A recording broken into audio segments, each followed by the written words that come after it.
நான் போன மீட்டிங்ல பேசும்போது சொல்லியிருந்தேன், தமிழ்நாடு தான் விஜய், விஜய் தான் தமிழ்நாடு அப்படின்னு நான் சொல்லியிருந்தேன். அது ஏன் அப்படி சொன்னேன் அப்படின்னா, தமிழ்நாட்டு மக்களுடைய ஒரே பிரதிநிதியா, உண்மையான ஒரு பிரதிநிதியா நாம மட்டும்தான் இருக்கிறோம்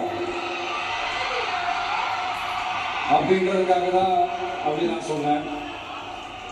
அப்புறம் அந்த தேர்தல் பற்றியும் நான் சொல்லியிருந்தேன், தமிழ்நாடு வர்சஸ் ஸ்டாலின் சார், அதாவது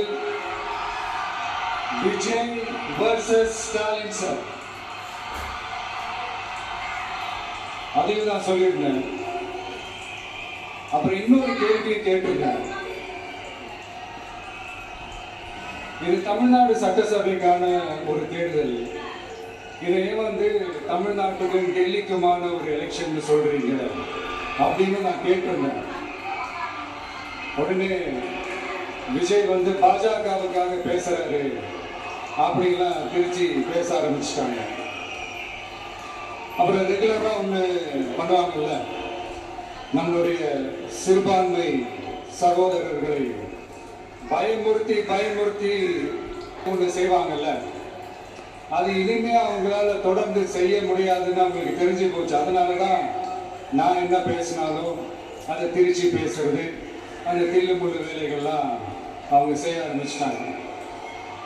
சென்னையில டெல்லி டெல்லின்னு கூப்பிடுறதும், அடிக்கிற கொள்ளைக்கு ரைடு வந்துட்டா டெல்லிக்கு வெள்ளை குடை பிடிக்கிறதும்,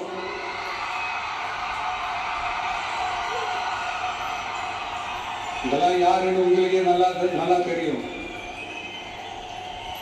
தமிழ்நாட்டை காப்பாற்றுறது திமுக தான், தமிழ்நாட்டை பழைக்க வைக்கிறது திமுக தான், இதெல்லாமே பண்றது திமுக தான், ஸ்டாலின் சார் தான். இதெல்லாம் ஒர்க் அவுட்டே ஆகாது பாஸ்.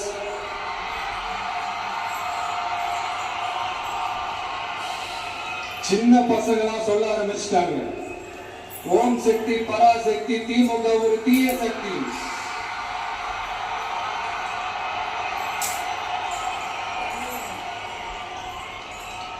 அதனால இந்த தமிழ்நாடு இன்னொன்னு வேற ஒண்ணு சொல்றாங்க, அது என்னன்னா தமிழ்நாட்டு அணி டெல்லி அணியா.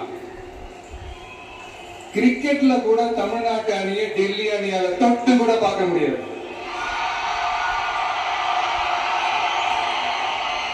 அப்படி இருக்கும்போது